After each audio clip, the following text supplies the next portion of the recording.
In this final video, I'm going to show you how to calculate the correlation as well as how to make the scatter plot. So as you can see, I'm back here inside Microsoft Excel. And the first thing I want to do is I want to calculate the correlation. So to do so, I go up here and I click on data and I click on data analysis. And then I look and I'm looking for correlation, which is right here, and I click OK. And of course, I think you know what to do. We got to do our input range. Now remember, I'm calculating academic dishonesty and achievement emotion. So I'm only going to take those two variables. So I'm right here and I go all the way down to the bottom. So I highlight those two columns, the column that has the mean for academic dishonesty by individual person and the mean for achievement emotions by the individual person. After that, I click on labels in the first row because that's what's in the first row. And then I click on output. Remember, when you click on output range, you must click on the white space next to it. And then you need to pick your area. So I'm just going to put it right here underneath my other information. And I'm done. Next, I need to click OK. And here's my correlation. So negative 0.0005. So basically no correlation at all. The correlation goes from anywhere from -1 for a strong negative relationship to +1, which means a strong positive relationship.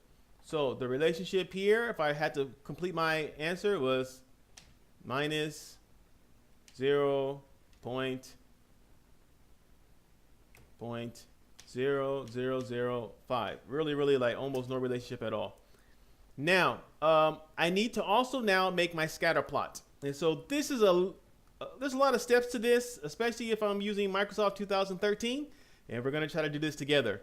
So the first thing I want to do is I have to highlight the data I want to use.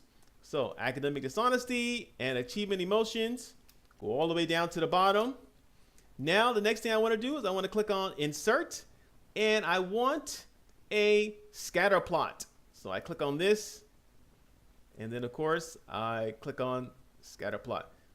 So I have this plot, but oh man, it's just not nice looking yet. I have to do a lot more things to make this, you know, beautiful and presentable for my paper.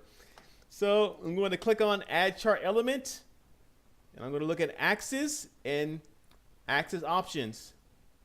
Now, one problem I have, if you look closely, is I have a lot of empty white space down here because for the y-axis, which is achievement emotions, I don't have any scores below 2. So I want to give it all this white space down here. I don't need this. Also, I have a lot of white space over here, which means for the x-axis, which is academic dishonesty, I had no scores below 1 basically, which makes sense because my Likert scale was from 1 to 5. So I need to do some massaging here. So I'm going to set this, which right now I'm on my x-axis. I'm going to set my minimum to 1. Press enter, and you can see how it shifts. Now it's better.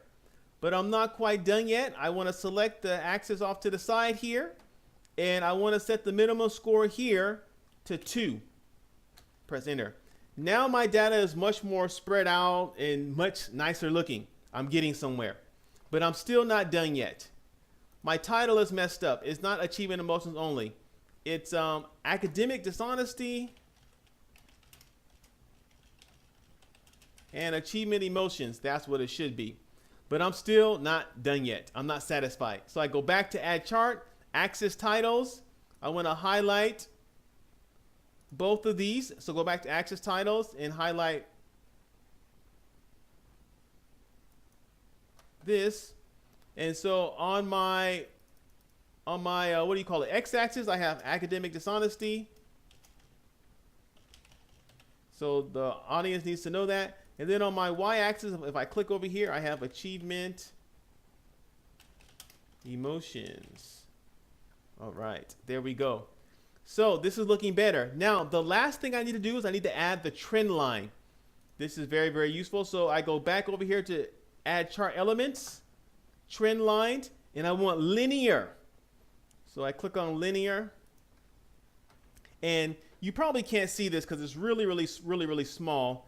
But there's actually a dotted line in there, but nobody can see that, especially if you print this. So I'm going to highlight the dotted little line here, and I want to make it bigger. So I highlighted it first, and then I clicked on the little a bucket of paint here, and now I want to change the width. So I'm going to change the width to about 5 so that you can see it.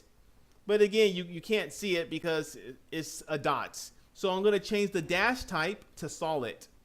So now you can kind of see something, but the trend line is the same color as the data points. So I got to change the color now. And I changed the color to black. And so now you can see the trend line there. So this helps the reader of the paper to see the overall direction that the data is taking, which is basically a flat line. So that's it. This is our last video. So in this video, I showed you how to calculate the correlation, which is up here at the top. And I also showed you how to make your scatter plot. Now, you're going to take this scatter plot and put it inside your paper. Please keep that in mind. So I hope that these videos were helpful for you. Thank you for listening.